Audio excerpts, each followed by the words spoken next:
বাইরে ভারী বাতাস বইছে, ঝড়ের সম্ভাবনা তীব্র। এখনো বৃষ্টি ফোঁটা ধরণীতে পড়তে শুরু না করলেও ধূলিঝড় হচ্ছে বলা যেতে পারে। একে তো গভীর হচ্ছে রাত, তার উপর এমন বৈরী আবহাওয়া। ঈদের আগে ঘরের বাইরে প্রায় সব মানুষ, উপচে পড়া ভিড়ের এই মানুষগুলো এক প্রকার ছোটাছুটি করে ঘরে ফিরতে মরিয়া। দোকানপাটগুলো বন্ধ হচ্ছে ঘটাঘন শব্দ করে। রাস্তায় জ্যাম লেগেছে। ঈশান বড্ড বিরক্তি মুখে সামনের দিকে তাকিয়েছে। সেই তখন থেকে বসে আছে একই জায়গায়। গাড়িটা এক চুল পরিমাণে এগোয়নি। আশেপাশের গাড়িগুলো অযথা হর্ন বাজিয়ে মাথা ধরিয়ে দিচ্ছে এক প্রকার। তার গাড়ি এই মুহূর্তে ড্রাইভার ছাড়া সে একা। সাজিদ পেছনের গাড়িতে, নাইম আর নিয়াজও সেখানে। বিশাল গাড়িতে তার একা থাকার কারণ অবশ্য বিশেষ। এক বিশেষ অতিথি উঠবে তার সাথে। সে হয়তো ইতিমধ্যে রাস্তায় এসে দাঁড়িয়ে আছে। ঈশান ঝটপট ফোন বের করলো। কল লাগালো অমিতকে। রিসিভ হলো তৎক্ষণাৎ। ওপাশ থেকে শুনতে পাওয়া গেল অমিতের ব্যস্ত কণ্ঠস্বর। স্যার, আপনি কতদূর? তুমি কোথায়? যেখানে থাকতে বলেছিলেন। রিসিভ করছো? সাথে এসে বিরক্ত হচ্ছে কি? আপনার জন্য ছটফট করছে। শেষ কথাটা অমিত এক প্রকার ঠোঁট টিপে অন্যদিকে ঘাড় ভাকিয়ে বলল। পাশে ঈশান আবার ধমক লাগায়। সেই কারণে কৈফিয়ত দিতে যাবে তার আগে কি মনে করে নিজেই থেমে গেল। তবে ঈশান রাগ করল না মোটেই। নিষ্পাপ হেসে বলল, ওখানে অপেক্ষা করো, জ্যাম হালকা হচ্ছে। যদিও এরকম টেনে টুনে এগোবে আর কি। কাঙ্ক্ষিত গন্তব্য অবধি পৌঁছাতে ঈশানের গাড়ির সময় লাগলো প্রায় 20 মিনিট, অথচ স্বাভাবিক সময় এ পথ 5 মিনিটে। আশেপাশে তখনও অঢেল গাড়ি কচ্ছপের মতো এগোচ্ছে। ঈশানের হাতে লোকেশন ম্যাপ। অমিত আশেপাশেই আছে। তার গাড়ি একটু একটু করে এগোচ্ছে ভিড় ঠেলে। জ্যামের যে অবস্থা, গাড়ি মোটর সাইড করার মতো অবস্থায় নেই। বাধ্য হয়ে তাদের এইখানে আসতে হচ্ছে। ঈশান কপাল চেপে বসা। ইয়াসমিনও আটকে আছে জ্যামে। তাদের গাড়ি প্রায় মাইলখানেক আগে। তার গাড়ি ট্র্যাকিং তো তাই বলছে। অমিতের দূরত্ব কমতে নিজের গাড়ির কাছ নামালো সে। অমিত নিজে এগিয়ে এসেছে সেদিকটায়। ঈশান মৃদু হেসে গাড়ির দরজাটা খুলতে সম্মুখীন হলো একটি মিষ্টি হাসির। নয়নে নয়ন মিলল। হৃৎপিণ্ডে ধুকপুক হলো একাকার। ঠোঁট টিপে ইশারা করলো চোখে চোখে। পুরুষালী হাতটা বাড়িয়ে দিতে সেখানে স্থান করে নিল একখানা তুলতুলে নরম ছোট্ট মতো হাত। ঈশান এক প্রকার হ্যাঁচকা টেনে ভিতরে নিয়ে এলো তাকে। সোজা ফেললো নিজের কোলের উপর। অমিত আর কিছু বলতে হলো না, সজোরে দরজা আটকে দিল। সে গিয়ে বসলো ড্রাইভারের কাছে। গাড়ির ভিতরে বিশেষ বিলেতি কায়দায় পার্টিশন দেওয়া। ড্রাইভারের অংশ এবং পেছনের যাত্রীর অংশ মাঝামাঝি। সুতরাং পেছনে এই মুহূর্তে যা ঘটবে তার মোটেও দৃষ্টিগোচর হওয়ার কথা নয় অমিত বা ড্রাইভারের। হাত বাড়িয়ে ভিতরে একপাশে আলো নিভে ঈশান বিনা বাক্যে মুখ গুজল রমণীর কণ্ঠ দেশের ভাঁজে। শ্বাস ফেললো জোরে জোরে। ক্রমাগত নেশায় আসক্ত একজন ব্যক্তি দীর্ঘদিন পর যেমন একটা উন্মাদের মতো শ্বাস টানে, ঈশানের অবস্থা অনেকটা তেমন। গলার কাছে মুখ গোছা অবস্থায় মেয়েটাকে পাতলা কোমরখানে একসাথে শক্ত করে চেপে ধরে অন্য হাতে নামিয়ে ফেললো গলার ওড়নাটা। সেটা পাশের সিটে ছুঁড়ে ফেলতে ফেলতে আদুরে গেল বলো, অনেকক্ষণ অপেক্ষা করতে হয়েছে। নাকে মুখে উত্তর দিল মেয়েটা। দুহাত বাড়িয়ে ঈশানকে আঁকড়ে ধরতে ধরতে বলল, অনেক। ঘেমে নিয়ে একাকার একদম। জ্যামের মধ্যে রাস্তায় দাঁড়িয়ে না থেকে গাড়ির অপেক্ষা করলেই হতো না। ঈশান অমিতকে গলা উঁচিয়ে ডাকে, এসির পাওয়ার বাড়িয়ে দেয়। মেয়েটা ঢিলে করা খোপা করে রাখা চুলগুলো ঘাড়ের উপর আটকে আছে। হাতের মুঠে চুলগুলো উঁচিয়ে ধরল যাতে করে গরমটা না লাগে। চুলগুলো এত উস্কো খুস্কো হয়ে আছে কেন? যত্ন নেওয়া হয়নি? না। কেন? কার জন্য নিতাম? নিজের জন্য। যার জন্য নিজেকে এতটা গুছিয়ে যত্ন করা, সেই যদি কাছে না আসে কোনো কিছুতে মন বসে। ঈশান হাসে। মেয়েটার গায়ে ঢিলে ঢালা লং লেডিস শার্টটা আলতো করে কোমরের উপর উঁচিয়ে টিস্যু দিয়ে পিঠের ঘাম মুছে দিতে বলে, এই যে কাছে এখন। পুরুষালী হাতের স্পর্শে মিলিয়ে আসে মেয়েটা। টিস্যু দিয়ে ছেলেটার হাত বিচরণ করছে তার পোশাক। সে একটু ঘুরে ফিরে পেরিয়ে আর একটু উপরে উঠতে মিনমিন করে বলে উঠল। ঈশান হাতটা চেপে ধরতে বলল, দরকার নেই, এসিতে শুকিয়ে যাবে। ঘাম শরীরে ঠান্ডা বসে যাবে। তাহলে আমাকে দিন, আমি মুছে দিচ্ছি।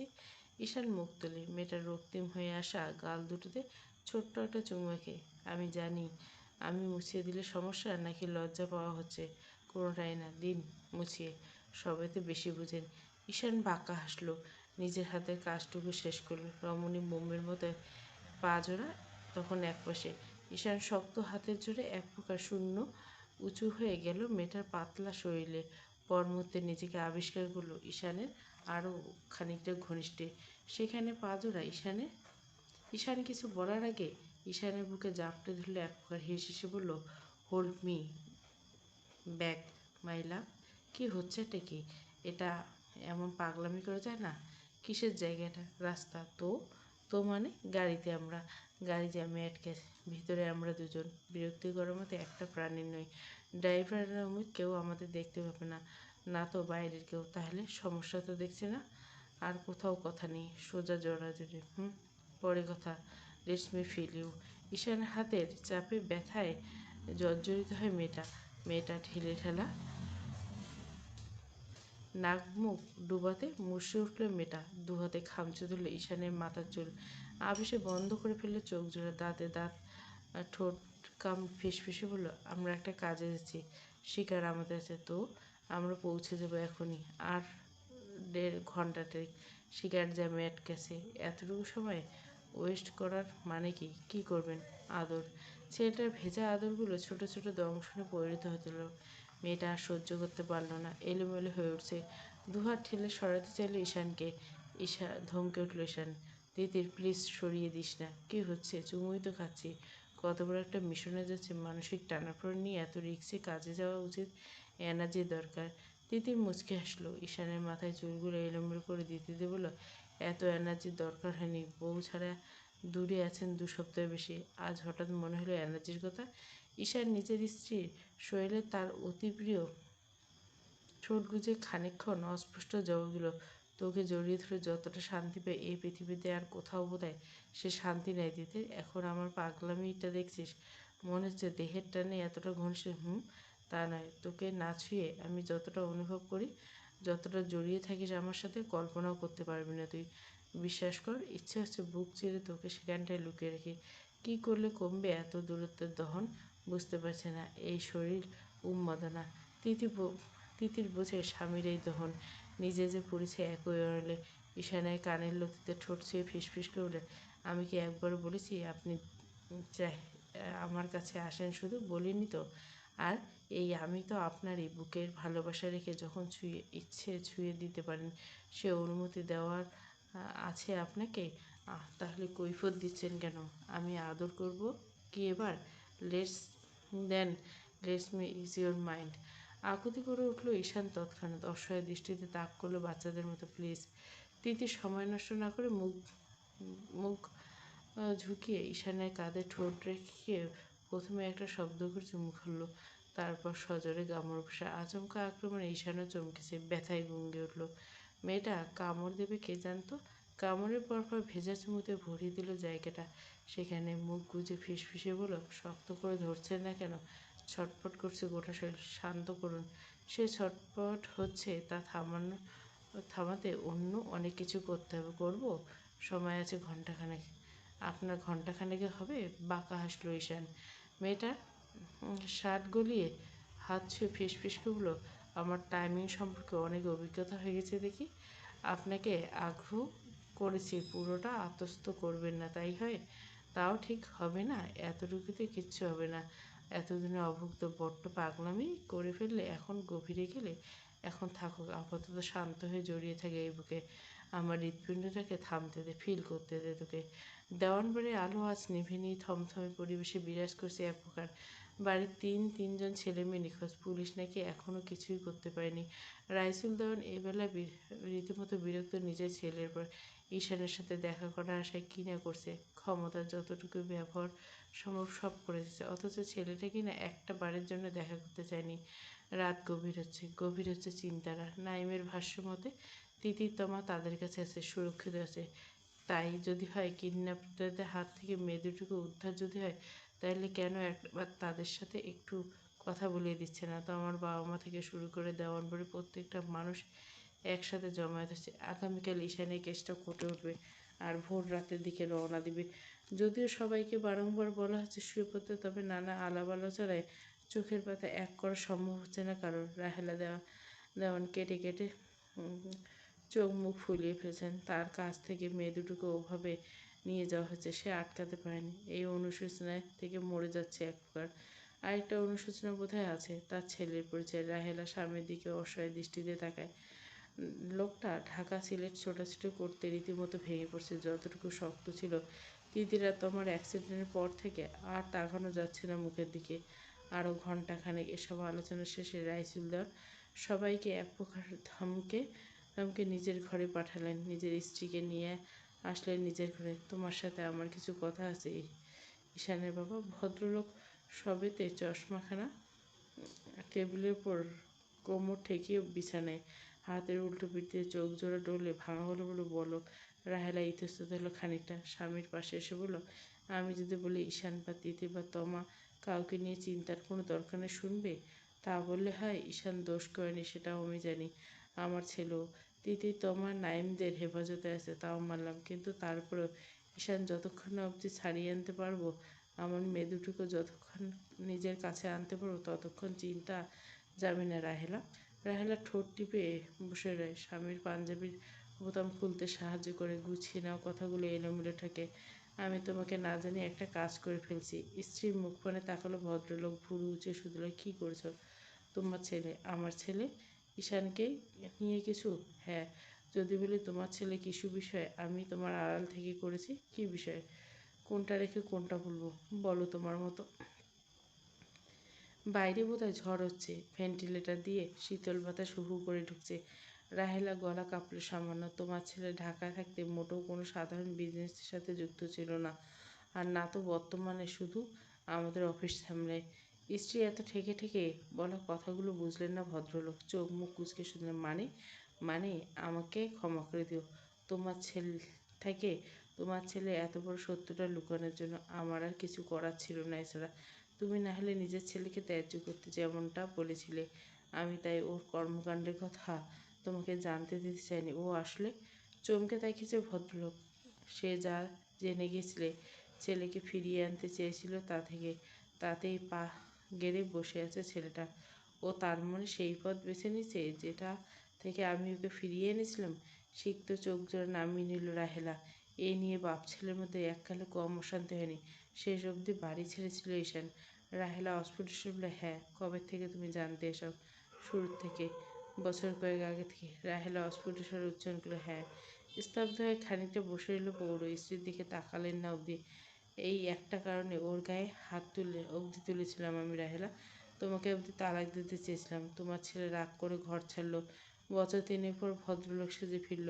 আমার ভাগ্নি রেখে বিয়ে করলো। যদিও তা চায়নি, আমি জোর করেছিলাম মার কথা রাখতে। তোমার ছেলের এই রূপটা আমার জানা থাকলে তিতিরে এত বড় সর্বনাশ আমি কখনো করতাম না। রাহেলা নাক টেনে কান্না আটকে মিনমিন করে বলল, মা জানতেন? আরেক দফা হোঁচট খেলেন লোকটা। অসহায় কণ্ঠে বললেন, এটা আমাদের সমাজে একটা অতি প্রচলিত কাল। ছেলে নষ্ট হয় মা আর দাদির জন্য। আমাদের বাড়িতে ঘটেছে এমন একটা ঘটনা। দিনের পর দিন, বছরের পর বছর আমার অগোচরে সব ঘটে গেছে, অথচ আমি জানতেই পারিনি। আজকে তিতিরের এ অবস্থা তোমার ছেলের কৃতকর্মের জন্য। তা আর বুঝতে বাকি রইল না আমার। আমি আমার মেয়েটার সর্বনাশ করলাম। তোমার ছেলে তো বোধহয় ভালোই বাসে না। এবার স্বামীর কথা শেষ করতে দেয় না রাহেলা। ব্যস্ত করলো বলে, ভুল হয়নি এখানে। ঈশানকে জোর করে দেওয়া বিয়ে হয়নি। বিয়েটা ও পছন্দ করতে তিতিরকে। তোমার উপর রাগ থেকে মানা করতে বারবার, কিন্তু ও চাইতো মেয়েটাকে। অবাক দৃষ্টিতে স্ত্রীর দিকে তাকিয়ে রইল রাইসুল সাহেব। বাহ, যা ঘটে এসেছে সবটাই পরিকল্পনা। সবই জানতে তুমি। চুপ করেছিলে, ছেলের অধঃপতন দেখছিলে, তিতিরের সর্বনাশ দেখছিলে। সেরকম নয়। চুপ, একদম চুপ। ধমকে উঠল লোকটা। দাঁতে দাঁত পিষে বলল, তোমার ছেলেকে আমি ত্যায্য করবো আমার দিনের পর দিন ঠকিয়ে যাওয়ার অপরাধে, আমার বাড়ির মেয়ে দুটোকে ওর খেলার গুটি বানিয়ে বিপদের দিনে ঠেলে দেওয়ার অপরাধে, তিতিরকে ছলনা করে বিয়ে করার অপরাধে। তিতিরকে ছলনা করেনি ও, আমরাই। আবার থামিয়ে দিল রাইসুল দেওয়ান। গায়ের পাঞ্জাবিটা ছুঁড়ে দিতে দিতে বললেন, তাহলে দিনের পর দিন ভালো না বাসার নাটক কেন করলে? বাবা হয়ে বিষয়টা নিয়ে বলতে লজ্জা লাগছে। তুমি কি জানো ওরা দীর্ঘদিন আলাদা করে থাকতো? ঈশান আমার মেয়েটাকে টর্চার করতো রীতিমতো। এখন কি মধুবাক্য আউড়িয়ে মেয়েটাকে জাদু করছে জানি না, কিন্তু ওই ছেলে মোটেও ভালোবাসার নজরে দেখেনি মেয়েটাকে। দেখলে বাড়িতে বিয়ের প্রস্তাব আসে ওর বউয়ের জন্য, আর ও তাতে হাসতে হাসতে অংশগ্রহণ করে। দিনের পর দিন বিবাহিত বউকে আলাদা রাখে, আমাদের সামনে কখনো এখনো পর্যন্ত ভালোবাসা প্রকাশ করছে? রাহেলা মহাসংকটে পড়ে এবার। এমন করে লোকটা যে রেগে যাবে তা তো সে জানতই, কিন্তু আজকে না জানে শেষে বা কী করতো, আর কতদিন নিজের বুকের ভিতর চাপা রাখতো কথাগুলো। আজ বাদে কাল নিশ্চয় সামনে আসতো বিষয়টা, আরও বাজেভাবে হতো। এই জন্য ছেলেটা এত বাজে একটা কেসে ফেসে গেল, এটাই কম। রাইসুল দেওয়ান গজ গজ করে উঠে পায়চারি করলেন গোটা ঘর, কপালে আঙুল ঠেকে খোদাক্তি সহ বললেন, আধারের মানুষ তোমার ছেলে। তিতিরকে আমি ওই কলুষিত আধারের অংশ হতে দিব না। বিয়েটা হয়েছিল কেউ জানতে পারেনি, না জানি বিয়েটা দিয়েছিলাম, এক প্রকার ভালোই করেছিলাম। আলগোছে হতে ডিভোর্সটা দিয়ে আমি আমার মেয়ের আর এক জায়গায় বিয়ে দেবো, কোনো সাধারণ ঘরে সাধারণ জীবনযাপন করা ছেলের সাথে। এক প্রকার মিথ্যাভাবে বেঈমান ছলনা করা পুরুষের কাছে মোটেও নয়, একদম নয়। ঘুটঘুটে অন্ধকার চারিদিকে, ঝোপঝাড়ের সরু মাঝ দিয়ে সরু রাস্তাখানা, খুব একটা মানুষের পদচারণ করে না এখানটায়। কোনো এককালে হয়তো পড়তো। ঢাকা শহরে যেরকম নিরিবিলি জায়গা, সেটা সম্ভবত এই ধরনের মানুষ ছাড়া আর কেউ আন্দাজ করতে পারত না।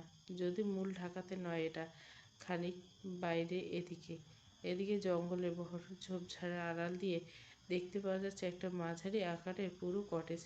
ইট পাথরের দেওয়াল খসে খসে পড়ছে। ঈশান বাকের দৃষ্টিতে ওই ঘরের দিকে তাক করা।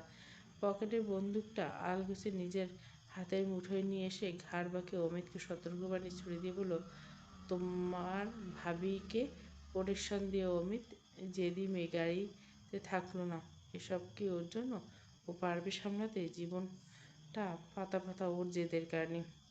অমিত ঠোঁট টিপে হাসল। তিতির ঈশানের ঠিক পেছনে তোমার জন্য ছটপট করছে এক প্রকার। স্বামীর বিরক্ত ভাবটুকু খেয়াল করলো না যেন।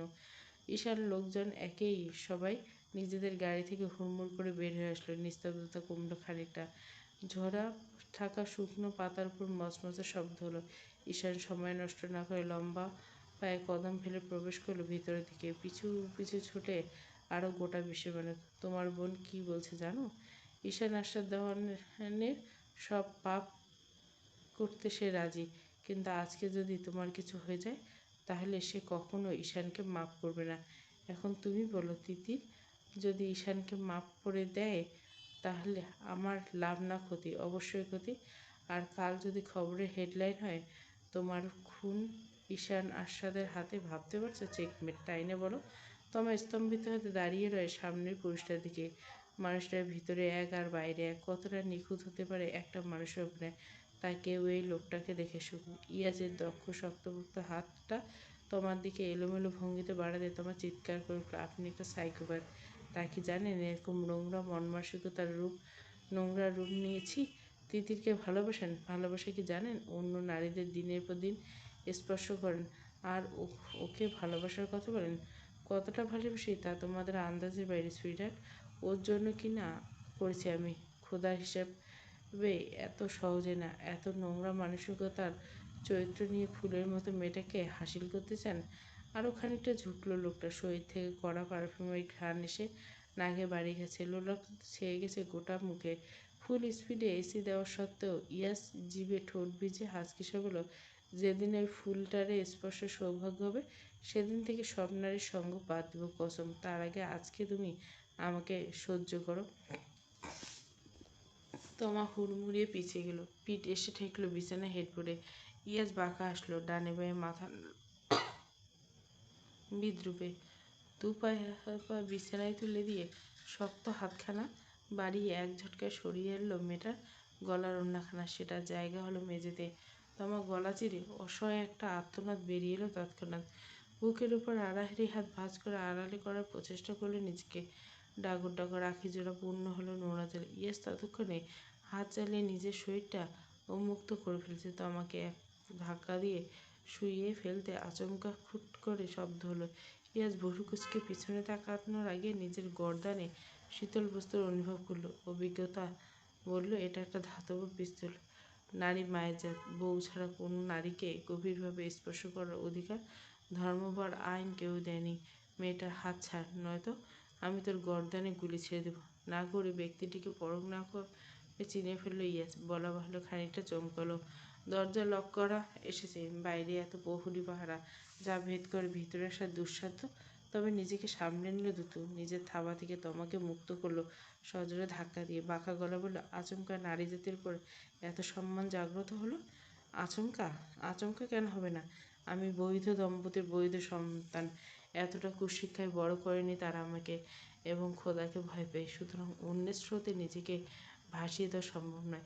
তমা অশ্রুসিক্ত মুখের দিকে শকুনের দৃষ্টি তাক করে বৃদ্ধাঙ্গুলে নিজের ঠোঁটের নিম্নাংশ চেপে ধরল ইয়াস। গম গম করে বলল, তা কবে থেকে এই নীতি নৈতিকতা জাগ্রত হলো যে আমার খেয়ে আমার করে আমার পিঠে ছুরি মারতে হলো, তাও আবার ভিলার বাথরুমে লুকিয়ে থেকে? যে কামরায় কিনা আমারই শিকারীকে আটকে রাখা? আমার নীতি নৈতিকতা বরাবরই ছিল। ইয়াস ততক্ষণে ঘুরে দাঁড়ালে, একপাশে অসভ্য একটা হাসি দিয়ে বিছানা থেকে নেমে উঠল। শীতল নজর ফেলে দু চোখ টিপে কাট কাট গলে বলল, মেয়েটাকে একা টেস্ট করতে চাচ্ছিলাম, এখন মনে হলো আপনি থাকলে বিষয়টা জমবে। দুজনে মিলে খাবার ভাগাভাগি করে খেলে কেমন হয় ইন্সপেক্টর তাহমিদ কায়েস? তাহমিদের হাতের বন্দুকখানা তখনই ইয়াজের দিকে তাক করা। কোনো কিছু বিপরীতে ডিস্ট্রাক্ট হওয়া যাবে না, নজর সরানো যাবে না ইয়াজের উপর থেকে। এক লহমা জন্য তোমার দিকে চোরা চাহনি ফেলে বলল, উহ, নিজের রিজিকের বাইরের এক ফোঁটার উপর লোভ নেই আমার মিস্টার মির্জা। আর যে নারী আমার জন্য এই মুহূর্তে হারাম, তার জন্য তো আরও নেই। চোখ সরিল ইয়াজের। তাহমিদ কায়েজের এই রূপ সে আশা করেনি। সেটা মুখে না বললেও ঠিক প্রকাশ পেয়ে গেল। তমা সামনে নিয়েছে নিজেকে, গায়ের ওড়না জড়িয়ে ফেলেছে শরীরে, ফুপাচ্ছে সে।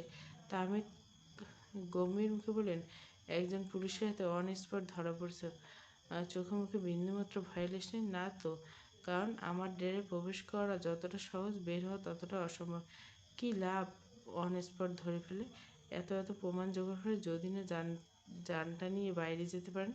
কথাটা বলতে বলতে নিজের কোমরের লুক প্যান্টটা খানিকটা উপরে তুলে দিকে তাকালো। তাহমিদ হাত তখনও তাক করে ইয়াজের দিকে। তমা গুটি গুটি পায়ে বিছানা ছেড়ে নেমে আশ্রয় নিয়েছে ঘরের কোনায়।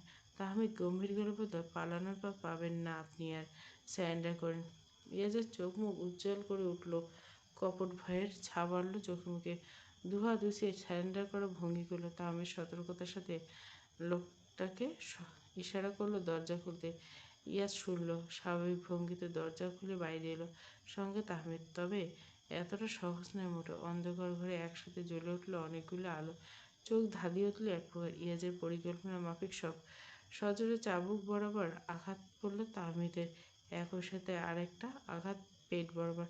আচমকা দরজা খুলতে এমন হকচকিয়ে ছেলেটা নিজেকে সামলে নেওয়ার আগে আঘাতে আঘাতে পড়ল পুনরায়। হাতের অস্ত্রখানা এক প্রকার ছিটকে গেল, তবে তা মেঝেতে পড়ার শব্দ পাওয়া গেল না। তার আগে সেটা স্থান পেল মির্জাহাতে। সুবুদ্ধি ফিরে পাওয়ার আগে তৃতীয়বারের মতো আঘাত পড়তে হাঁটু ভেঙে পড়ল ছেলেটা। আলো নিভে গেল তৎক্ষণাৎ। স্বাভাবিক বলল জ্বলে উঠল গোটা ঘর। ততক্ষণে সব তাহমিদের হাতের বাইরে।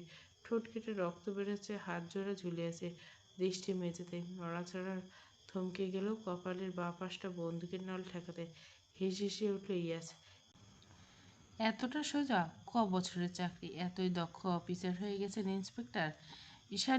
ইয়াস মির্জার বাড়িতে সে তারই কপালে বন্দুক ঠেকে তাকে হাজতে নেবেন? এত বড় স্বপ্ন দেখার সাহস কে দেখেছে ঈশান আশ্বাস দেওয়ার? ক্ষণিকের জন্য যা ঘটে গেল তাতে কেউ যদি সব থেকে বেশি হতভম্ব হয়, আর সেটা হলো তমা। তাহমিদ কাছে যে বাথরুমে লুকিয়ে সেটা জানতো বহু আগে থেকে। তমাকে দর্শন দেওয়া বাথরুমের ওই ব্যক্তি আর কেউ নয়, তাহমিদ কাছে। তবে এত সহজে সবটা ঘুরে ফিরে ইয়াজের হাতে চলে যাবে এটা আন্দাজ করেনি সে। হুঁশ এলো তাহমিদের গোঙানিতে। লোকটা রীতিমতো ধরাশায়ী করে ফেলেছে ইয়াজ। খুব একটা বেশিক্ষণ এই নিস্তব্ধতা বজায় রইল না। হিংস্র প্রাণীর মতো এক প্রকার ওঁত পেতেছিল যেন এখানকার প্রাণীগুলো। খচখচ পায়ের আওয়াজে পেতে ঘেউ ঘেউ করে উঠল মানুষরূপী কুকুরগুলো। ঈশানের হাত তো চলল তৎক্ষণাৎ। কোনো কিছু না দেখে অন্ধকার চলল গুলি। তবে সে নিজেও এগোল না, উল্টো হুড়মুড়িয়ে পিছিয়ে এসে বাঁ হাতের বন্ধনে আগলে নিল তিতিরকে। ঈশান পাশ কাটিয়ে এগিয়ে গেল অমিতার সাজিদ তাদের লোকজন। ঈশান তিতিরের মাথাটা নিজের বুকের দিকে ঘুরিয়ে ব্যস্ত গেলে বলল, ভয় পেয়েছিস? ঈশান মেয়েটাকে নিয়ে পিছিয়ে আসে। তারই এক লোক উদ্দেশ্য করে বলে, সঙ্গে আনতে। গাড়িতে বসবি? ও তোকে নিয়ে নিরাপদ জায়গায় যাবে, আমি এদিকটা সামলে নেব। তিতির নাকচ করল মেয়েটা। ঈশানের প্রস্তাব গাঢ় গলা বলল, তা কী করে হয়? আমি না গেলে? আশেপাশে তড়িৎ দৃষ্টি বুলায় ঈশান। নিস্তব্ধ পরিবেশ উত্তপ্ত এখন। অন্ধকার আর নেই, আলো জ্বলছে এই বাড়িটা আশেপাশে। তীব্র গুলির শব্দ, কানে তালা লাগার দশা তিতিরের। চোখ মুখ খিচে বন্ধ করে রাখছে বারংবার। ঈশান মেয়েটার মাথায় হাত রাখলো, দ্রুত স্বরে বলল, আমার এতটা দুর্দিন আসে নাই বউকে নিয়ে এরকম একটা জায়গা যাব নিজের সাথে। শুধু আপনার সাথে তো নয়, পুরো দুনিয়ার স্বার্থে হলো আমি তোকে নিয়ে সওদা করতে পারবো না। যা বলছি শোন, তুই গাড়িতে। কথা শেষ করতে পারল না ঈশান, তার আগে শোঁ করে কোথা থেকে একটা ছুরি এসে বিঁধল তার পাশের গাছটায়। দু হাতে মুখ চেপে আর্তনাদ করে ফেলল মেয়েটা। ঈশান এক ঝটকায় আড়াল করল বউকে। হুঙ্কার ছেড়ে সামনের ছেলেটাকে আদেশ করল সেদিকে গুলি ছুড়তে। এদিকে কয়েকজন আসছে আক্রমণ উদ্দেশ্যে, সেটা টের পেতে পিছু হটল ঈশান। তিতিরকে বুকে আগলে ধরল। রিস্ক নেওয়া আর সম্ভব না, না হলে ওই চূর্ণপুটিগুলোকে দুবার ভাবত না সে। এদিকে ঘুটঘুটে অন্ধকার, খানিকটা খাদের মতো, শুকনো পাতা দিয়ে ভর্তি জায়গাটা। তিতির এখানে রেখে যাওয়ার উপায় নেই। উপরে যুদ্ধ চলছে এক প্রকার। অদূরে গাড়িতে নিয়াজ আছে, তার কাছে অবধি মেয়েটাকে পৌঁছে দিয়ে আসতে পারলে নিশ্চিত হতো সে। নিয়াজ হয়তো শুনতে পাচ্ছে এই শব্দগুলো, তবে কার আদেশ ছিল বের না হওয়ার? ঈশান হতাশ হয়ে তাকায় তার বুকের উপর ধুকপুকানি ধরে থাকা তুলতুলে মেয়েটার দিকে। বা হাতে শক্ত করে ধরে থাকে শার্টের অস্তিন। এত কাছে আসিস না, সিডিউস হচ্ছি। এ লোক বলে কি, এটাকে সিডিউস হওয়ার করার সময়? তিতির দাঁতে দাঁত পিষে বলল, সব জায়গায় আপনার নখরা লেগে থাকে। তুই কাছে আসলে সবসময় মুঠছে। ফালতু খেপাচ্ছিস কেন আশ্চর্য? খেপা তো আমার উচিত। গাড়িতে রেখে আসতে চাইলাম, রীতিমতো কসম কাটিয়ে আসলি। এখন দেখ, আসা মাত্র আটকে গেলাম। তুই না থাকলে এসব গোলাগুলির ধার আমি ধারি? ঈশান আশ্বাস দেওয়ান কি শত্রুর ভয়ে খাদে লুকায়? তিতির অন্ধকারে ঘাড় উঁচল, বিড়বিড় করে বলল, তাহলে বিষয়টা কি দাঁড়ালো?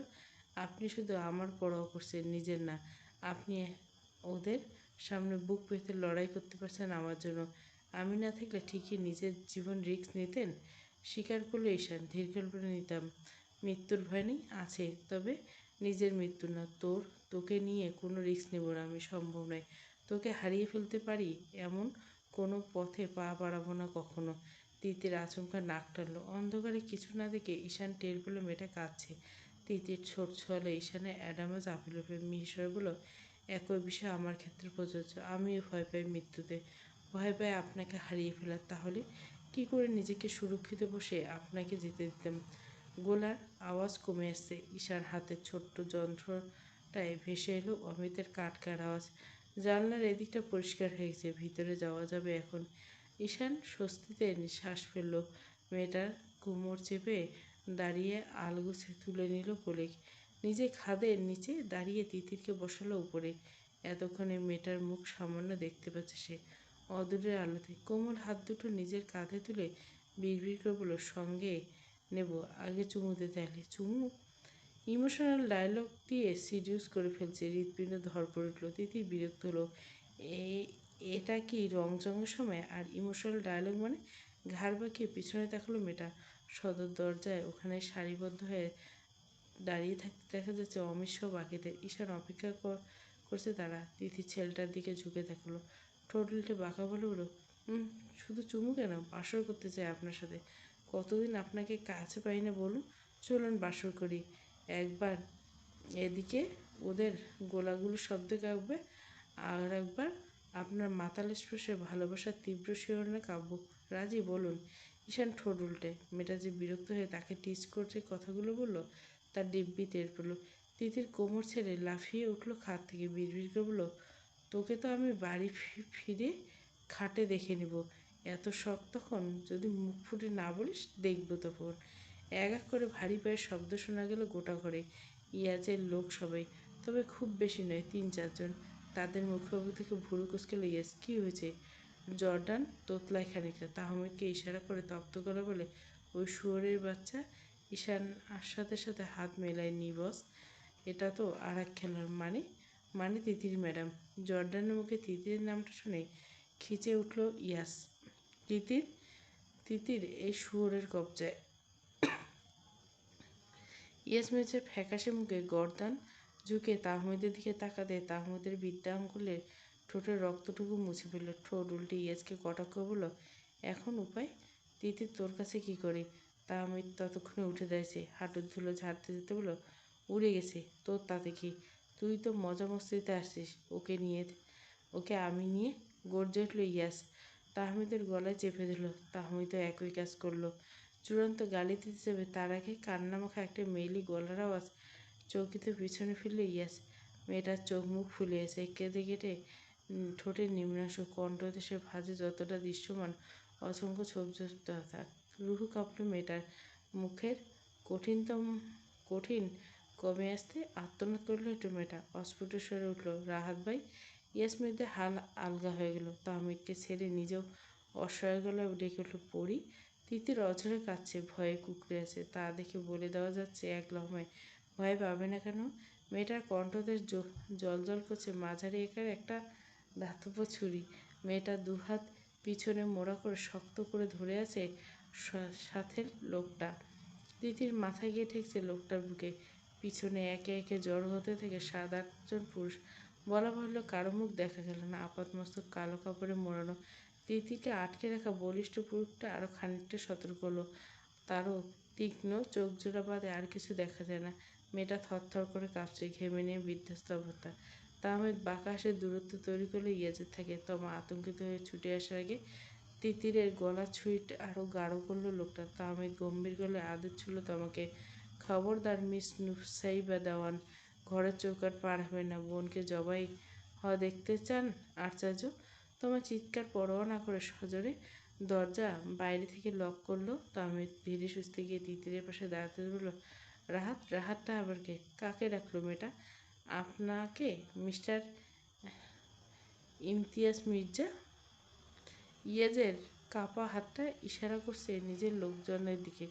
জর্ডান সহ বাদবাকি 2 জন লোক নিজেদের হাতে অস্ত্র নামিয়ে সরে গেল অন্যদিকে। ওকে কোথা থেকে নিয়ে এলি? বললাম না উড়ে চলে এসেছে পাখির নিচ থেকে, আমি শুধু বন্দি করে ফেললাম এই পাখিকে খাঁচাতে। মানে রাহাত ভাই। তিতিরে আরেক দফা ভাঙা গলায় ডাকে অসহায় তাকালো ইয়াস। ধারালো অস্ত্রটা একদম ছুঁই হয়ে আছে মেয়েটার নরম থেকে, যেন এদিক ওদিক হলে সর্বনাশ ঘটে যাবে। রাহাত ব্যস্ত গল্প, ওকে ছাড়, ওর সাথে কোনো লেনদেন নেই তোদের। আমারই ভুল ওকে একা ওভাবে বাড়িতে রেখে আসা। বাঁকা হাসলো তহমিদ, চোখে মুখে রাজ্যের প্রশ্ন এসে ভিড় করে চিন্তিত গল্প, ওর সাথে তোর কী সাথ? ও তো ঈশান আসাদের বউ, তুই হাঁপাচ্ছিস কেন ওর জন্য? রাহাত ভীষণ অসহায়, চোখ রক্তিম হয়ে এসে 2 কদম এগিয়ে যেতে তিতিরকে নিয়ে লোকটা 3 কদম পিছিয়ে গেল। আমার সাথে যা লেনদেন আছে মেটা, তোর হিসাব আমার সাথে, ওর সাথে না। আমার বাড়ির ঠিকানা কি করে পেলি তোরা? পড়ি, ভয় পেও না, আমি এসে। আমার সাথে এই লোকটা। তিতির কথা বলতে পারে না, ফুপিয়ে ওঠে, কী করছে? কে করছে? কার কথা বলছিস? কী করছে ওর সাথে? বেদিব্যস্ত রাহাতের কথাগুলো আউড়িয়ে গেল তাহমিদের দিকে। তাহমিদ দুহাত তুলে স্যালেন্ডারের ভঙ্গিতে বলল, আমি না, আমি না। আমার জন্য ওই নারী হারাম। আমার দ্বারা ওসব নোংরামি সম্ভব না। তবে সবাই তো আর আমার মতো ভদ্রলোক নয়। তোর মতো দুষ্টু আছে, যেমন আমার ওই বন্ধুটা। ওর নাকি মনে হচ্ছে তিতির ওর জন্য হারাল। মেয়েটা সত্যি পড়ি, মাশাআল্লাহ। তুলে নিয়ে এখানে আসার সময় নিজেকে সামলাতে পারেনি, তাই একটু একটু হুঙ্কার ছেড়ে উঠল ইয়াস ওরফে রাহাত। ক্ষিপ্ত হায়নার ন্যায় গর্জন ছুড়ল, কী করছিস ওর সাথে? জানোয়ার, মেরে ফেলবো। আমার সময় লাগবে না 1 সেকেন্ড তোর পরিটাকে খোদার কাছে পাঠিয়ে দেখ। টাকা রিস্ক নিতে চাস? রাহাতের মস্তিষ্ক ফাঁকা হলো নিমেষে। ক্ষণিকের জন্য ভুলে গেল নিজের হিংস্রতা। তিতির আর্তনাদ বুকে এসে লাগলো, আমাকে, আমার সব। রাহাত ভাই, আমাকে বাঁচান। রাহাত ব্যতিব্যস্ত নজরে তাকালো তাহমিদের দিকে, কণ্ঠস্বর কাঁপল, ওকে ছেড়ে আমার কাছে। তার বদলে কী চাস? তোর স্বীকারোক্তি। কিসের স্বীকারোক্তি? তোর পাপের। সব হবে, ওকে দে আমার কাছে। হাসলো তমিদ, আমাকে বোকা লাগে? পাখি ছেড়ে দেই আর ফুরুত করে উড়ে যা?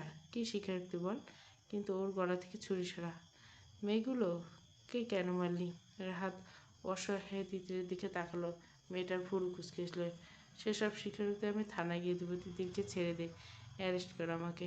হতভম্ব তিতির জড়িয়ে এসে গলা শুধরাল, থানায় গিয়ে স্বীকারোক্তি দেবেন মানে? কিসের স্বীকারোক্তি? কিসের খুন? ঝরঝরে কেঁদে ফেলে মেয়েটা। আচমকা তিতিকে আটকে রাখা লোকটা নিজের হাত আলগা করে তিতির এগিয়ে যেতে পারল না, কেউ আটকালো না, তবে বেশি দূর এগোতে দেওয়া হলো না। মেয়েটা নিজেই বসে পড়লো মেঝেতে, ফুপিয়ে বলে উঠল, আপনি আপনি আবার কি করছেন? সবাই আপনাকে, যাকে বিশ্বাস করে, আমার বিশ্বাস নিয়ে আপনারা? দু হাতে মুখ গুজে ফুপিয়ে উঠল মেয়েটা। রাহাত তখন রক্তিম চোখে তাকায়, হুড়মুড়িয়ে এগিয়ে এসে কোনো কৈফিয়ত দিবে তার আগে ঝড়ের মতো তিতির এক কাজ করে বসলো। মেঝে থাকা রাহাতের হাতে পিস্তল কানা বাজ পাখির মতো ছোঁ মেরে ঠেকালো নিজের কপালে। চোখ মুখ শক্ত করে চেয়েছিল, আপনি কি আমার সাথে বিশ্বাসঘাতকতা করলেন রাহাত ভাই? ঈশান আস্বাদে দেওয়ার মতো আপনিও ঠকালেন আমাকে? হ্যাঁ বলুন।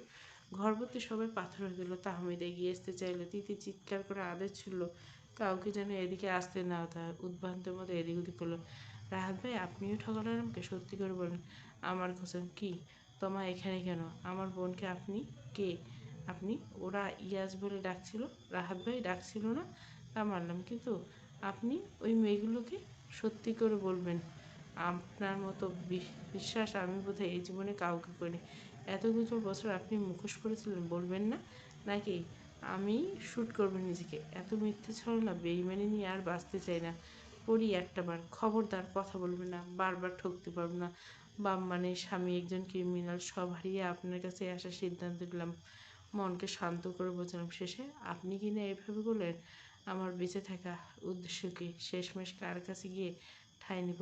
এই পৃথিবীতে কে আছে যাকে আমি চোখ বুজে বিশ্বাস করবো? কেউ নেই, কেউ নেই। আপনারা সবাই আমাকে ব্যবহার করছেন। রাহাত এতক্ষণে ভেঙে পড়লে একেবারে। তিতির ছটফট করে কাঁদছে। মেয়েটার হাতের নড়াচড়া ভীষণ ভয়ঙ্কর, যে কোনো মুহূর্তে গুলি ছুটে যাবে পিস্তলে, এমনভাবে চেপে ধরেছে। রাহাত মুখোমুখি হাঁটু গেড়ে বসে পড়ল, ভাঙা গলায় বলে উঠল, কি জানতে চাও তুমি? কোন সত্যি? ওই মেয়েগুলোকে আমি খুন করেছি। আমি একের পর এক করেছি। হ্যাঁ আমি করেছি, আমি করেছিলাম মেয়েগুলোকে, সব আমি করছি। তিতিরের কান্না আটকে গেল।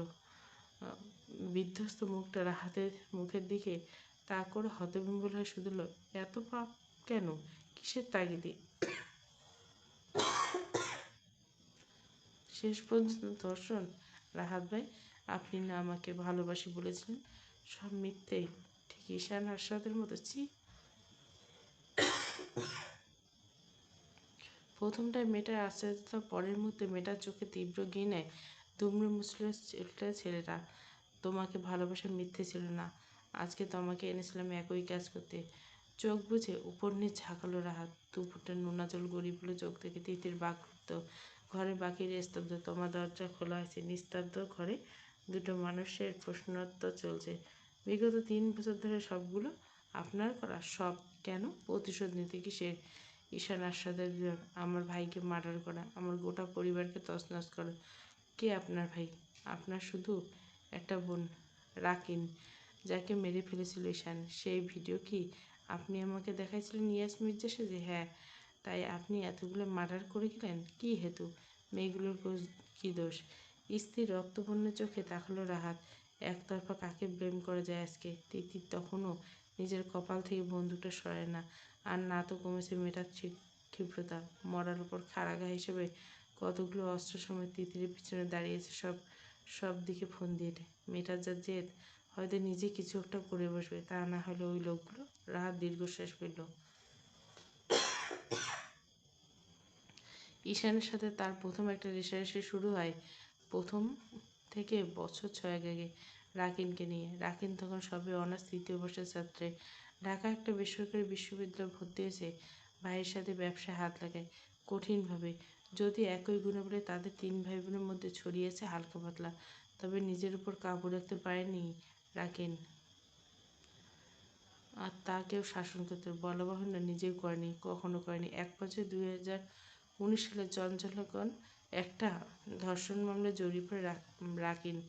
এরপর সরাসরি জড়িয়ে পড়ে যাকে বলে। ঘটনার মূল হোতা যে আসলে সেই ছিল, সেখান থেকে তাকে বের করে আনে রাহাত। তবে যে ছেলে শুধরানো নেয়, একের পর এক অঘটন ঘটিয়ে যেত, আর সেসব আড়াল করতো রাহাত। এবং সেই ঘটনার জের ধরে এক বর্ষার মুখে রাকিলের লাশ ভেসে ভূমিগর্ভে। কে বা কারা মেরেছে সেটা জানা যায় বহু পরে। জনসম্মুখে সেই বিষয়টা সরাসরি না আসলেও রাহাত জেনেছে নিজ ক্ষমতা বলে ঈশান আশ্বাস দেওয়ার। যার হাতে খুন হয়েছে তার ভাই। জেদ চাপল রাহাজের। কলিজার টুকরো ছোট ভাইকে হারিয়ে পাথর হয়ে গেল।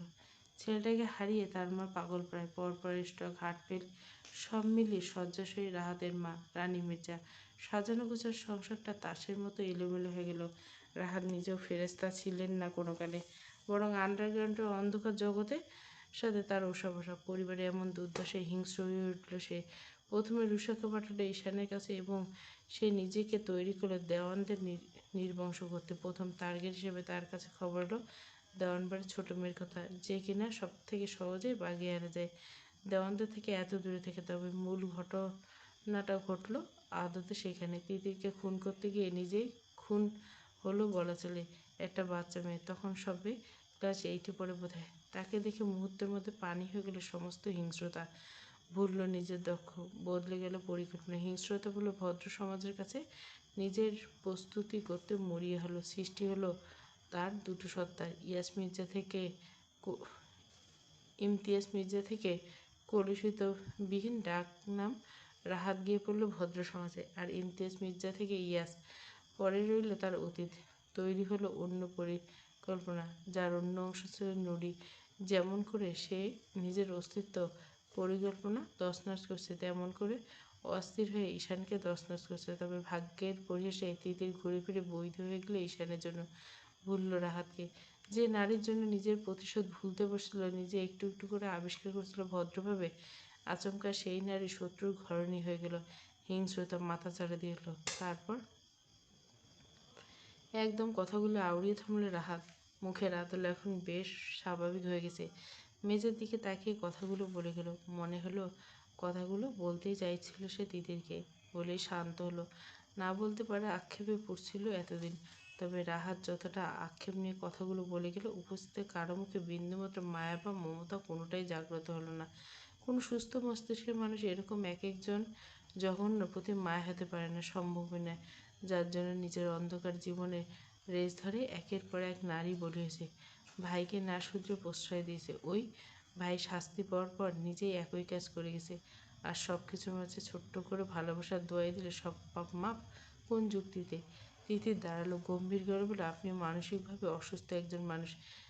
নিজের ভাইয়ের বোনের পরিবারের পাপগুলো যেভাবে দুঃখ ভাক্রান্ত মুখ করে আবেগে মিশিয়ে বলেন, একমাত্র পাগলে হু হা করে দুঃখ মানাবে আপনার সাথে।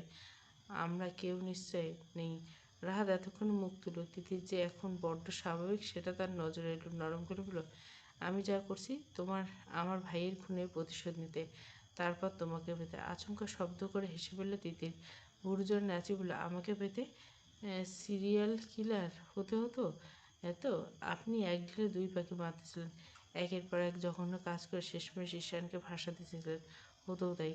যদি আমি বিশ্বাস করতাম এগুলো। ঈশানের বিরুদ্ধে তিল তিল করে সব প্রমাণ জোগাড় করেছেন আপনি। নিজের কৃতকর্মগুলো ওর বিরুদ্ধে দাঁড় করেছেন বড্ড সুপরিকল্পিতভাবে। কটেজের বাইরে থেকে সাইরেনের শব্দ বেজে উঠল। ওপাশে জানালা ভেদ করে ঘরের ভিতরে এসে হুমড়ি খেয়ে পড়ল লাল আলো রশ্মি। তিতির সেদিকে এক নজর তাক করে শান্ত গলায় স্যারেন্ডার করুন। ইমতিয়াজ মির্জা ওরফে রাহাত ওরফে ইয়াস মির্জা। অফিসার অ্যারেস্ট করুন। রাহাত বোধহয় খানিকক্ষণ সময় লাগলো বিষয়টা বুঝতে। তিতিরকে ছলনা করছে তার সাথে, মানে এতক্ষণ শুরুতে মেয়েটা যে আত্মনাদ করলো সেসব। রাহাত এক মুহূর্তের জন্য অন্য দুনিয়ায় পৌঁছে গেল। ঝড়ের গতিতে দূরত্ব ঘুচল তিতিরের সাথে। মেয়েটার হাতে পিস্তলগুলো থাবা দিয়ে কেড়ে নিয়ে চেপে ধরল গলায়। পিস্তল ঠেকিয়ে ঠিক কপাল মাঝ বরাবর। দাঁতে দাঁত পিষে এলোপাতাড়ি শুট করতেই একটা গুলি আলগোছে গিয়ে বিঁধল তাহমিদের হাঁটুর নিচে। আর্তনাদ করে চেপে উঠল জায়গাটা। আমার সাথে চলো না, আমার সাথে। তাই তো।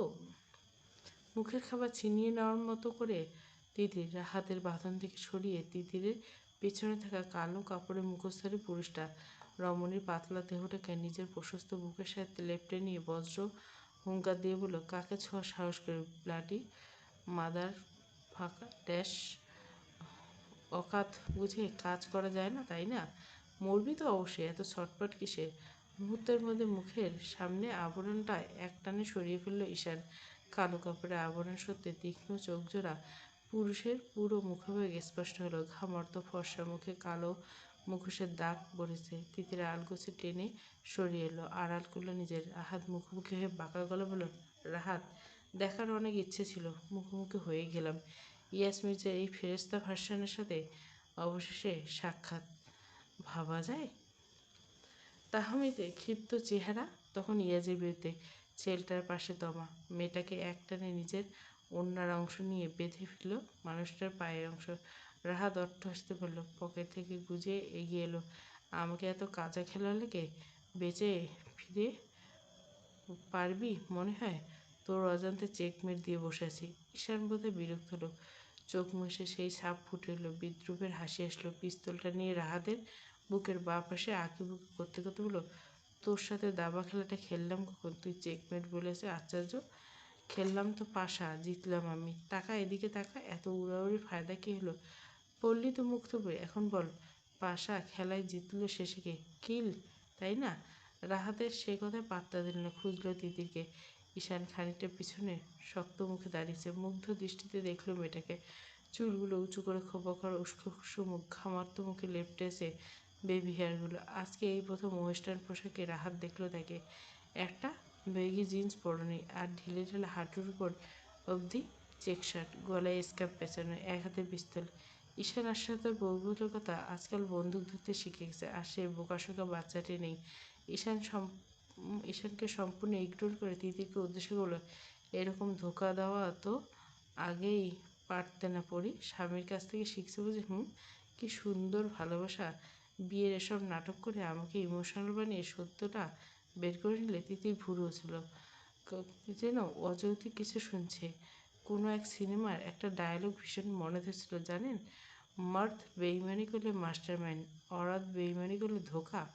তা আমি আপনাকে ধোকা দিলাম কোথায়? আপনার বানানো স্ক্রিপ্টে জাস্ট নিজের মতো অভিনয় করলাম, এটা ধোকা হয়ে গেল?